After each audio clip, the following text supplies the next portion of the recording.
Hai लोगोफोर खुलुमबाय नोंथांमोनखौ आंनि महरसा अफिसियेल गोदान चेनेलाव बरायबाय।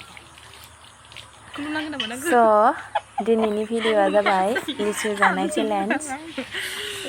बिदिब्ला भिडिअ'खौ स्टार्ट खालामनोसै। बिसोर सानैबो आंनि बिबोनां जायो। गोमो गाननायाबो जाहानि बिबोनां, ओमफ्राय गोथां गाननाया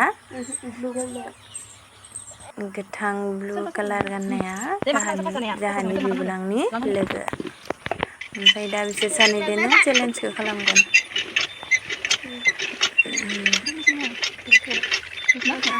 जों भिडिअ खालामबाय थानायावनो जाहानि आबैयाना दंखलखौ जि सेरना होदोंना हारला।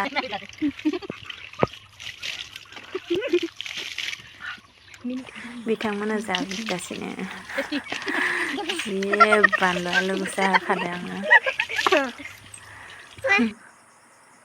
जाबाय था दे जाबाय था।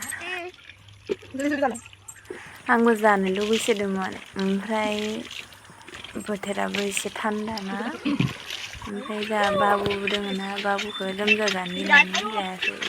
आं जि खुदै मन'बायना बिसोर जानायखौनो, आयै जि गोथाव जाखादो।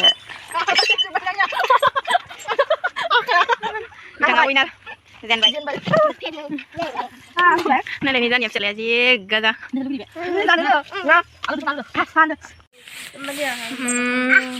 बाय। ओमफ्राय आलिस मोना दा मा होगोन, मोसानांगोन दे बिथाङा, मोसानांगोन बागुरुम्बा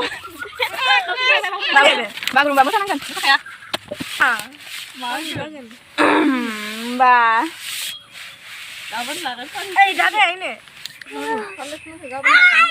गाबोन लागोन।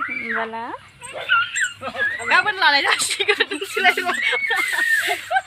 दिनै आथला बिथाङा पानिसमेन्टखौ बिराद गिदिर जेनेबा